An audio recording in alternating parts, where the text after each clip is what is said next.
Hello student. आज हम इस वीडियो में जीएसटी के अंदर जो वेरियस डॉक्यूमेंट्स यूज़ किए जाते हैं उनमें से एक डॉक्यूमेंट है ई वे बिल।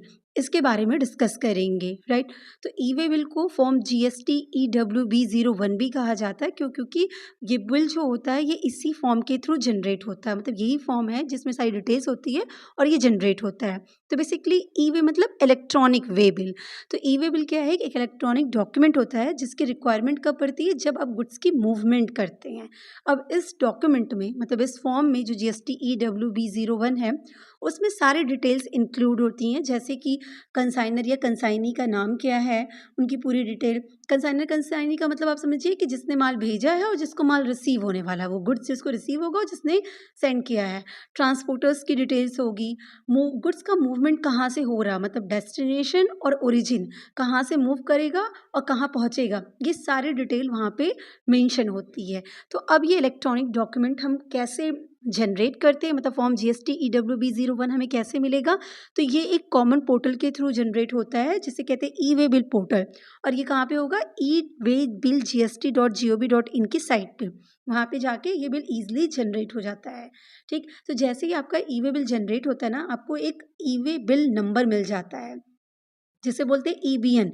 इस नंबर के थ्रू ही, ये जो नंबर होता है इसी नंबर के थ्रू सारी चीज़ें ट्रेस होती हैं कि गुड्स की मूवमेंट कहाँ तक पहुँची, कहाँ नहीं है। तो सब कुछ इस नंबर के थ्रू हो जाता है, जिसे ईबीएन नंबर कहते हैं, ईबीएन कहते हैं। और ये सप्लायर, रेसिपिएंट्स, ट्रांसपोर्टर सभी को अवेलेबल करा दिया जाता है, राइट। तो ये ई वे बिल है। अच्छा, ई वे बिल के बारे में अगर बोले तो जो सीजीएसटी रूल्स है उसमें इस चीज़ के बारे में पूरा ई वे बिल का प्रोविज़न, मतलब उसकी पूरी रूलिंग मेंशन की गई है।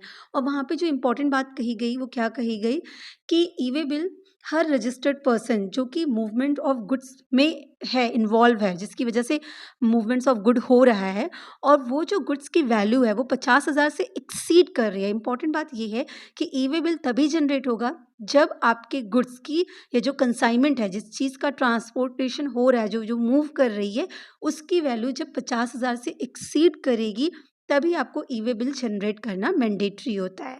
तो उन्होंने कहा हर रजिस्टर्ड पर्सन को जो कि मूवमेंट ऑफ गुड्स में इन्वॉल्व है और उसकी वैल्यू 50,000 से एक्सीड कर रही है, अब वो इन रिलेशन टू सप्लाई हो रहा हो, सप्लाई की वजह से किया जा रहा है, या अदर दिन सप्लाई हो रहा है। जैसे आप गुड्स का मूवमेंट क्यों करा रहे हैं? सेल्स रिटर्न कर रहा है आप, या स्टॉक एक जगह से दूसरी जगह ट्रांसफ़र किया जा रहा है, या जॉब वर्क की मूवमेंट हो रही है, मतलब इस वजह से आपका ये मूवमेंट का दिख रहा है। तो मतलब कोई भी रीज़न हो, इसके अलावा भी कोई भी रीज़न हो, अगर वो मूवमेंट हो रहा है और कंसाइनमेंट वैल्यू 50,000 से एक्सीड है, तो ऐसे केस में मूवमेंट शुरू होने से पहले ही आपको वो सारी डिटेल फॉर्म जीएसटी EWB01 में इलेक्ट्रॉनिकली उस कॉमन पोर्टल पे जाके फर्निश करनी होगी, मतलब सारी डिटेल्स भरनी होती हैं। क्लियर है? तो ई वे बिल आपको कब भरना होगा? जब 50,000 से एक्सीड करेगा, आप एक रजिस्टर्ड पर्सन होंगे, आपकी गुड्स मूव कर रही है, चाहे वो सप्लाई में या अदर देन सप्लाई में मूव कर रही हो, तो मूवमेंट से पहले ही, उसके शुरू होने से पहले, मतलब कमेंसमेंट ऑफ मूवमेंट से पहले ही आपको वो सारी डिटेल उस कॉमन पोर्टल पे जाके इस फॉर्म के अंदर फिल कर देनी पड़ेगी। तो आपका ई वे बिल जनरेट हो गया, मतलब ये फॉर्म जनरेट हो जाता है, ठीक? इसके अलावा ये तो हो गया कि भई जो गुड्स सेंड कर रहा है, अगर हम बात करें कौन-कौन कर सकता है, तो जो गुड्स जिनका है वो भी कर सकते हैं, और आपके जो वो ट्रांसपोर्टर है वो भी ई वे बिल जनरेट कर सकते हैं। इसके अलावा एक और इम्पोर्टेंट बात, जैसे यहाँ पे क्या है ना, रजिस्टर्ड पर्सन है तो, अगर आप अनरजिस्टर्ड पर्सन है तो क्या ई वे बिल आपको जनरेट करना पड़ेगा? येस, लेकिन कंडीशन क्या है कि अनरजिस्टर्ड पर्सन को भी ई वे बिल तभी जनरेट करना पड़ सकता है जब वो किसी रजिस्टर्ड पर्सन को सप्लाई कर रहा हो। अगर आप गुड्स किसी रजिस्टर्ड पर्सन को सप्लाई कर रहे हैं, तो आपको ये ई वे बिल जनरेट करना पड़ेगा, आप भले अनरजिस्टर्ड हो। अदरवाइज़ रजिस्टर्ड पर्सन को ही ई वे बिल जनरेट करना पड़ता है, वो भी कंडीशन अप्लाई, अमाउंट बढ़ेगा तभी, 50,000 से एक्सीड करेगा तभी। अब हम ई वे बिल की बात करते हैं कि ये जो फॉर्म जीएसटी EWB01 है, उसमें क्या डिटेल्स होती हैं, है ना? तो बेसिकली ये फॉर्म में 2 कंपोनेंट्स होता है, एक होता है पार्ट ए, एक होता है पार्ट बी। अब पार्ट ए में जो डिटेल्स आपको भरनी होती हैं, जो डिटेल्स माँगी जाती हैं, वो क्या-क्या होती है? जैसे कि सप्लायर और रेसिपिएंट, जो सामान भेज रहा हो, जो रेसिपिएंट्स हैं, उनका जीएसटीआईएन नंबर क्या होगा, मतलब जीएसटी आइडेंटिफिकेशन नंबर क्या होता है? प्लेस ऑफ डिलीवरी क्या है? कहाँ पे आपको गुड्स को पहुँचाना है, उसका आपको पिन कोड मेंशन करना होगा। डॉक्यूमेंट्स, डॉक्यूमेंट्स मतलब कि जो गुड्स आप सप्लाई कर रहे हैं, जिस गुड्स की मूवमेंट हो रही है, उसका उसका बिल होना चाहिए, उसका tax invoice, bill of supply, delivery challan या बिल ऑफ एंट्री, मतलब इनमें से कुछ भी वो डॉक्यूमेंट्स होना चाहिए जो ये प्रूफ हो कि हाँ, ये गुड्स मतलब लीगली परचेज्ड है और ये इसकी इनवॉइसिंग है। तो वो डॉक्यूमेंट्स भी वहाँ पे आपके पास मतलब इसमें जो है, इसमें आपको डिटेल में फिल करना होगा या अपलोड करना होगा। देन नंबर और डेट क्या है ना? उसमें उसका नंबर क्या है और डेट कौन-सी है, गुड्स की वैल्यू क्या है, क्योंकि उसी के बेसिस पे चीज़ें आगे बढ़ती हैं, और उस गुड्स का एचएसएन कोड क्या है और आप ट्रांसपोर्ट किस वजह से कर रहे हैं। ये सारी चीज़ें आपको पार्ट ए में फर्निश करनी पड़ती है। मतलब बेसिकली सारी डिटेल आ जा रही है कि सप्लायर, रेसिपिएंट्स, कहाँ डिलीवरी करनी है, कहाँ से शुरू हो रहा है, इनवॉइस का क्या डिटेल है, सब चीज़, गुड्स कौन से हैं, वैल्यू कितनी है, सारी डिटेल्स आपको पार्ट ए में फिल हो जाएगी और बेसिकली यही जो चीज़ है ना, वो आपका ई वे बिल बन जाता है। क्लियर है? अब इसके अलावा जो पार्ट बी है ना, पार्ट बी में ट्रांसपोर्ट की डिटेल मेंशन की जाती है।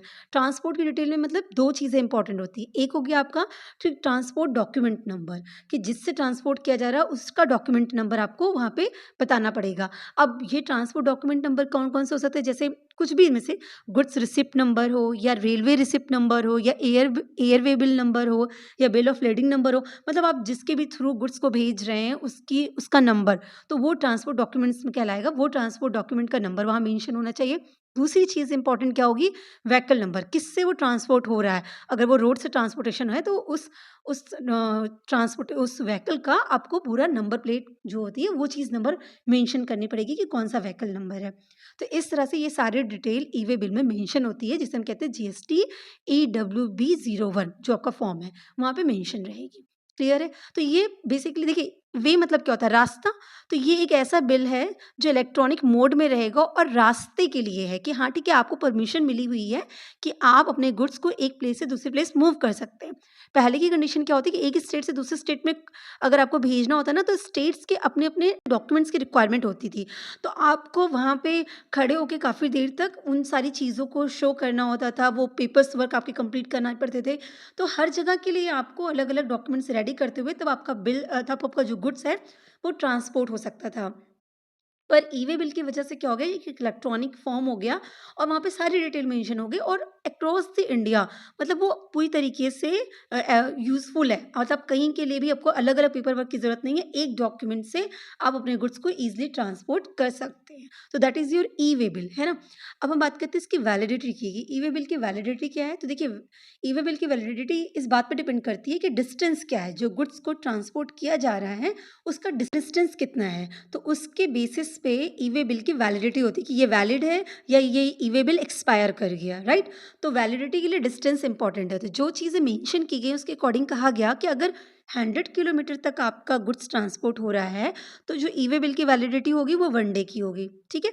अगर आप 100 किलोमीटर से ज़्यादा जा रहा है, मतलब 100 किलोमीटर के बाद जितना भी जा रहा है, तो एक-एक एडिशनल डे उसके लिए आता है। जैसे 4 है, 400 किलोमीटर है, तो आपका 1 + 1 + 1 + 1 4 दिन के लिए वैलिड हो गया।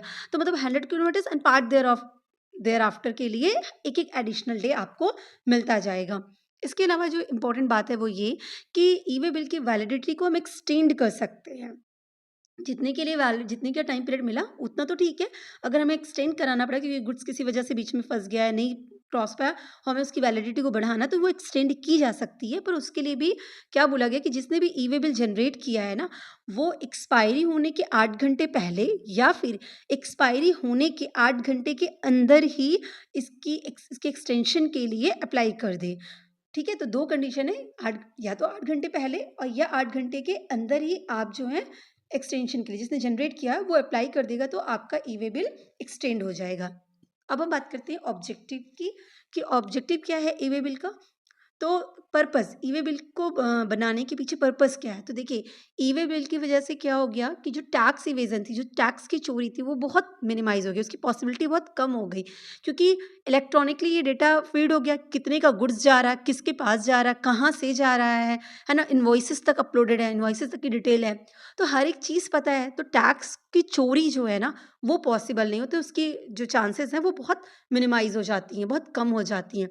इसके अलावा जो आपको ई-वे बिल का नंबर मिलता है, ईबीएन नंबर जिसे हम कहते हैं, उसके थ्रू आप अपने मूव किए गए गुड्स की एग्जैक्ट लोकेशन ट्रैक कर सकते हैं किसी भी टाइम पीरियड पे, कि इस टाइम पीरियड पे मेरा गुड्स एग्जैक्टली कहाँ पहुँचा है। तो ये बहुत एक अच्छा होता है कि जब आपके गुड्स से एक स्टेट से मान लीजिए आपका यूपी से कन्याकुमारी जा रहा हो या कर्नाटका जा रहा हो, मतलब काफ़ी दूर के डिस्टेंस को जब आप गुड्स को भेज रहे होते हैं, तो उस केस में ये चीज़ें बहुत मैटर करती हैं कि आप ईज़िली पता कर सकें कि आपका गुड्स है कहाँ पे। तो ई-वे बिल उसमें भी बहुत हेल्प करता है। इसके अलावा ट्रांसपेरेंट डिक्लेरेशन होती है कि गुड्स जो डिक्लेयर किया जा रहा है और जो एग्जैक्टली मूव कर रहा है, वो चीज़ें क्या हैं। मतलब ऐसा नहीं है कि गुड्स बोला कुछ और जा रहा है और मूव कुछ और कराया जा रहा है, ये चीज़ नहीं हो पाएगी क्योंकि वो हमेशा ट्रेस किया जाता रहेगा, पता किया जाता रहेगा, तो ट्रांसपेरेंसी मेंटेन रहती है। ये डिक्लेयर कर दिया जाता है कि भाई क्या जा रहा है, एग्जैक्टली वो मूव भी क्या कर रहा है। टैक्स ऑफिसर्स के लिए ये चीज़ बहुत हेल्पफुल रहती है और उनके लिए ये चीज़ है ई-वे बिल कि बेसिकली जो भी शिपमेंट हो रही है वो प्रॉपर्ली अकाउंटेड है नहीं, ऐसा नहीं कि किसका सामान जा रहा है किसी को पता ही नहीं है ना? तो वो चीज़ प्रॉपर्ली आपके पास है, कहीं से कोई भी देख सकता है, तो टैक्स ऑफिसर्स को उस चीज़ को मैनेज करने में, वेरीफाई करने में बहुत ईज़ी हो जाता है। और पूरे इंडिया में आराम से आपका गुड्स मतलब बिना किसी परेशानी, किसी झंझट के आराम से मूव कर सकता है। मतलब एक ई-वे बिल के थ्रू आप अक्रॉस इंडिया अपने गुड्स को मूव करा सकते हैं। आपको अलग-अलग जगह के, अलग-अलग स्टेट के रूल के हिसाब से अपने डॉक्यूमेंट्स मेंटेन कराने की ज़रूरत नहीं होती है। तो ये सब क्या होते हैं हमारे ई-वे बिल के ऑब्जेक्टिव है। इसके अलावा एक बहुत अच्छा ई-वे बिल का जो फ़ायदा होता है वो ये हो जाता है कि ई-वे बिल अगर आपने बनवाया हुआ है, तो जो जीएसटीआर 1 भरा जाता है आउटवर्ड सप्लाइज़ वगैरह के रिगार्डिंग, तो वहाँ पे आपको इनवॉइस लगाने की ज़रूरत नहीं पड़ेगी, ये ऑटोमैटिकली जनरेट हो जाता है क्योंकि ये bill e-way bill electronic form में रहता है, तो वहाँ से ये चीज़ें डेटा अपने आप वहाँ पे पहुँच जाती हैं। तो वो भी एक अच्छा चीज़ हो जाता है किसके लिए? टैक्स पेयर्स के लिए और जो असेसिंग अथॉरिटीज़ हैं उनके लिए भी कि उनको वेरिफ़िकेशन में ज़्यादा टाइम पीरियड नहीं लगने वाला। तो ये था सब कुछ ई-वे बिल के बारे में, तो आई थिंक आपको क्लियर हुआ होगा। Wish you all the best. Thank you so much.